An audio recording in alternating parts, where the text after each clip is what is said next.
Bonjour, aujourd'hui sur Radio Libre en Périgord, nous avons la chance de recevoir Dominique Couvreur et Vincent Dechêne qui sont à l'origine du Festibelge. Nous allons découvrir ensemble la première édition qui se déroule cette année. Est-ce que vous pouvez nous dire ce qu'est le Festibelge ? Festibelge est la rencontre de personnes d'ici, du Périgord, qui ont trouvé des affinités sur le cinéma, sur les documentaires, sur certains acteurs. Et ensemble, ça a pris la forme du projet d'une rencontre, d'un petit festival, mais qui au départ n'était pas uniquement un festival de cinéma, c'était en rapport avec la culture belge dans son ensemble. Ça pouvait être aussi bien la BD, le chocolat, les frites, la bière, la culture, Magritte, etc. Voilà. Et c'est à un moment donné, ça s'est formalisé, en tout cas dans l'organisation, dans un principe collectif. À la sortie, on va dire, d'un film long métrage qui s'appelle L'Art d'être heureux, de Stéphane Liberski, qui est donc un réalisateur belge, et qui est sorti ici en salle dans le département. On est allé voir à Nontron. Et comme de mon passé de cinéma, je le connais bien, je lui ai demandé s'il était d'accord que ce film puisse intégrer un principe de festival. Voilà, ça a été un petit peu le départ. En fait, à la base, on est plusieurs à s'être retrouvés ici dans le Périgord vert et à se rendre compte qu'on était belges. Et plusieurs dont nous deux qui avons travaillé dans le cinéma en Belgique. Donc c'est comme ça que ça s'est mis en place avec des amis français qui avaient, eux, travaillé, œuvré pour un festival de documentaires en Ardèche à l'époque. Et voilà, donc toutes ces forces conjuguées ont fait qu'à un moment, c'est devenu un festival de cinéma belge en Périgord. Et comme Vincent disait, étant donné que c'est la première édition, actuellement on est sur le cinéma principalement, et avec l'objectif d'étendre à d'autres aspects de la culture belge. Mais super. Alors quand se déroule le Festibelge et quelles sont les communes qui vont l'accueillir ? Alors ça se déroulera le 18, 19 et 20 juillet principalement. Le 18 juillet à Ribérac avec une ouverture au cinéma Max Linder. Le 19 juillet, on sera à Bourdeil avec plus d'animation. C'est à partir de 16h, il y aura diffusion de documentaires, d'émissions de télévision, de courts-métrages d'animation et différentes animations, bars, etc. sur les promenades à Bourdeil. Et cette journée se clôture à 22h par la diffusion d'un long-métrage en ciné plein air. Et après, le lendemain, on sera encore à Bourdeil dans l'après-midi, on va dire de midi à 16h, avec toujours le même type d'animation, de diffusion documentaire, émissions télé, etc. Et ça se clôturera vers 16h. À ce moment-là, on part à Nontron. Donc le 20 juillet, on sera à Nontron au cinéma avec un long métrage de nouveau. De quoi sera composée la programmation de cette première édition ? Alors cette première édition, principalement, il y a le choix de 3 longs métrages. Et un peu compliqué à mettre sur pied. On a visionné pas loin de 35 longs métrages avant d'avoir fait nos choix, mais on ne pouvait pas non plus se dire qu'à nous deux, ayant ce passé de cinéma, on allait choisir pour tout le monde. Donc il a fallu aussi regarder ça ensemble et décider ensemble. Mais il se fait aussi qu'on a essayé de donner une idée un petit peu au travers de 3 films de ce que pouvait être, voilà, une approche du cinéma long métrage.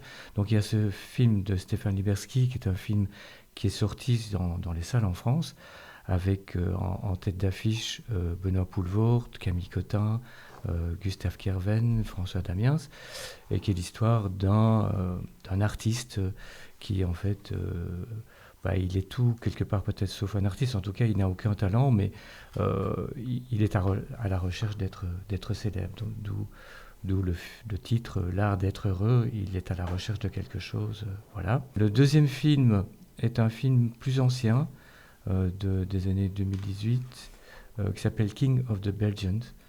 Donc ça, c'est un petit peu donner le tableau du côté un petit peu particulier, dérisoire. C'est le roi des Belges qui s'en va avec tout son entourage à une rencontre diplomatique en Turquie. Et au moment de repartir, il y a une tempête solaire qui fait que les avions ne peuvent pas décoller. Et il doit absolument rentrer en Belgique parce que la Wallonie a fait sécession. Ça veut dire que le pays est en train de se diviser en deux et il doit urgemment rentrer. Et donc il va rentrer par ses propres moyens, au travers de la Bulgarie, l'Albanie, etc. Et le roi va subitement devenir un commode mortel, et il va lui arriver plein de choses. Et l'avantage de ce film, c'est un film qui est dans les 3 langues, puisque la Belgique est multilingue, donc ça va être en français, néerlandais et anglais. Et il y a beaucoup de clins d'œil, beaucoup de dérision, assez comique. Voilà, c'est extrêmement bien fait, les décors sont extraordinaires. D'ailleurs, l'affiche est très très belle. Voilà, King of the Belgians est le 3e long métrage proposé au cinéma de Nontron, et un film tout récent d'un jeune réalisateur qui s'appelle Michiel Blanchard, réalisateur belge qui a raflé quasiment tous les prix au dernier Magritte du cinéma, qui est donc le pendant des Belges des Césars en France. Et là, c'est un thriller qui a été réalisé entièrement à Bruxelles, et extrêmement bien fait, extrêmement actuel, avec des prises de vue au drone. Enfin voilà, c'est extrêmement bien fait, très prenant. Voilà, je laisse la parole à Dominique pour les autres propositions. Alors, en dehors des longs métrages, on a un court métrage qui sera diffusé en ouverture. C'est un réalisateur belge qui vit à Exideuil, donc ça nous semblait intéressant de faire le lien entre la Belgique et la Dordogne, qui s'appelle Cédric Avenit et qui présente là un court métrage qui s'appelle La Porte des Nuages. Bon, c'est un petit film de 12 minutes, mais vraiment magnifique, voilà, qui nous permettra d'ouvrir ce festival. On espère avoir aussi un court-métrage à Nontron, mais là, c'est pas encore complètement calé.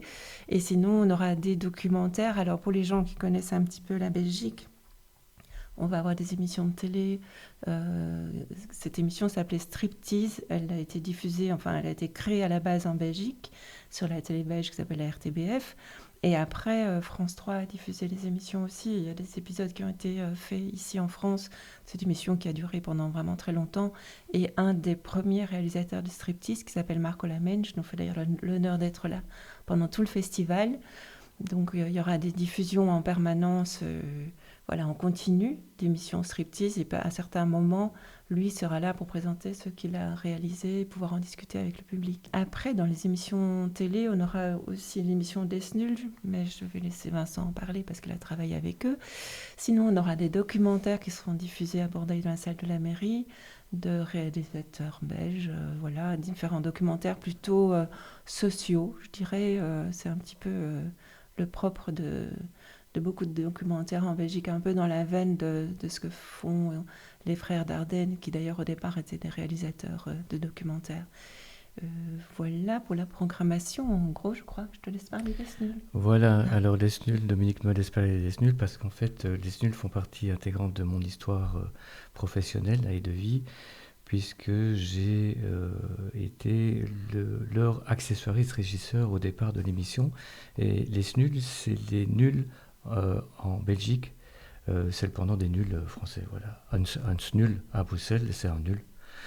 Et c'est une émission, on va dire, bête et méchante, humoristique. C'était un hebdomadaire sur Canal+ Belgique, en 16 minutes. Et donc, j'ai lâché l'accessoire et la régie pour prendre la charge de production pendant toute la durée de l'existence de l'émission. Et j'étais remplacé par Bouli Lanners, qu'aujourd'hui tout le monde connaît. Et lui, ça a été son entrée dans le monde du cinéma, en étant sur le plateau, dans les accessoires et la régie, et qui a été repéré par l'équipe, et qui petit à petit est arrivé derrière la caméra. Et donc cette émission a duré en tout à peu près 5 ans. Il y a eu 120 modules qui ont été faits, plus un long métrage. Et donc là, le réalisateur de L'Art d'être heureux, Stéphane Liberski, est un des 5 Snuls. Et voilà, il n'a pas dit officiellement qu'il serait là, il nous fera peut-être la surprise de venir. Et on a imaginé diffuser, bien dans l'esprit Snul, diffuser les émissions dans une caravane qui sera posée aux promenades à Bordeaux. Et toujours aux promenades, on a le projet de construire, bon, c'est pas encore fait, mais ça devrait l'être, une petite yourte pour diffuser des courts-métrages d'animation. Et donc, là, avec l'idée de mettre des coussins au sol pour que les enfants puissent venir regarder 3 minutes, 1 heure, comme ils veulent. Ça sera en continu. Et ces courts-métrages d'animation s'appellent Panique au village. Là aussi, c'est une série qui a commencé avec des toutes petites formes de 3 minutes, 5 minutes. Et il y a également un long métrage. Mais là, nous, on diffuse ces petites formes. En supplément de la diffusion de ces longs métrages et de ces documentaires, il y a des animations qui seront proposées. Pouvez-vous nous en dire plus ? Alors, les animations, on aura une formation musicale qui s'appelle les Trompettes de la Mort, qui vont intervenir 2 fois. Oui, 2 fois dans la soirée. Voilà. En termes d'animation... Sinon, c'est vraiment pour faire partie de la culture belge. On va boire de la bière et manger des frites et des gaufres. Oui, et puis il y a aussi, à un moment donné, une table ronde sur le sujet de la belgitude. Voilà. Et là vont être présents plusieurs personnes, dont Marco Lamèche, dont Dominique a parlé tout à l'heure, un des auteurs emblématiques de striptease. Mais il y aura aussi la présence de André Beutars, qui est un personnage important en Belgique, qui a été réalisateur toute sa carrière à la RTBF, et qui aujourd'hui, en bénévole, est membre de l'Académie André Delvaux, qui organise les Magritte du cinéma. Il a même été vice-président cette année. Et donc lui nous aide depuis le départ à être en lien avec le monde belge du cinéma et fait également des recherches.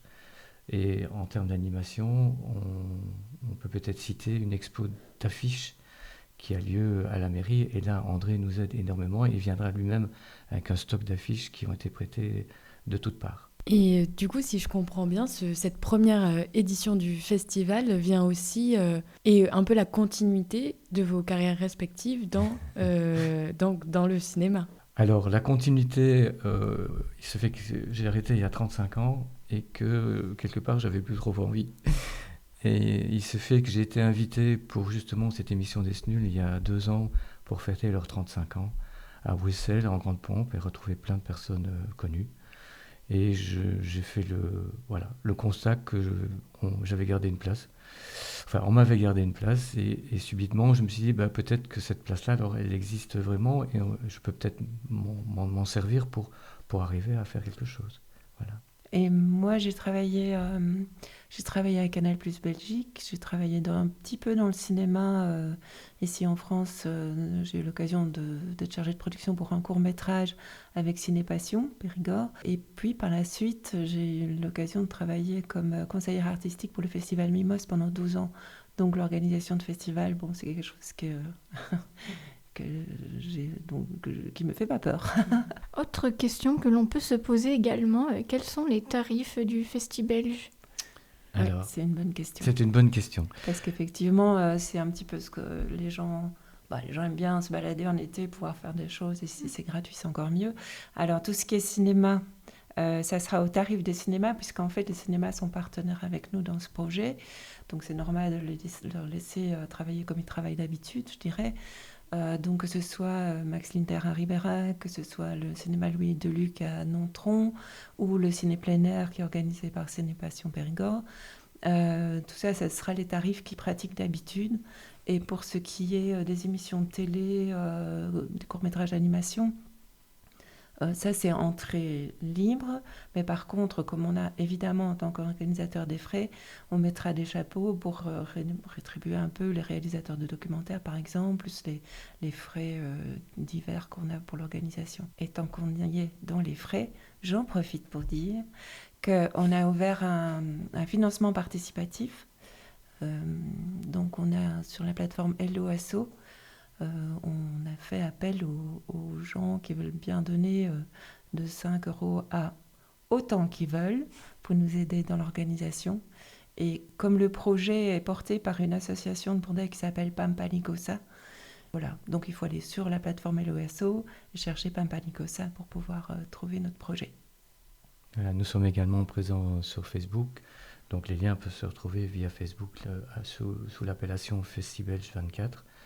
Et ensuite le lien vers la collecte sur LOASO. Et bien préciser que c'est vraiment un montage possible parce que c'est des bénévoles et des gens motivés Et on imagine, s'il y a une deuxième édition, qu'on puisse passer par des aides et à ce moment-là des dossiers faits en bonne et due forme pour obtenir ce dont on a besoin. En fait, actuellement, on a été beaucoup aidés. Dès qu'on a eu le projet, on en a parlé un petit peu autour de nous et on a été assez vite, très bien accueillis par Cénipation Périgord, la mairie de Bourdeil. Et à ce moment-là, on s'est dit, si on a des partenaires, on va pouvoir commencer à monter le projet.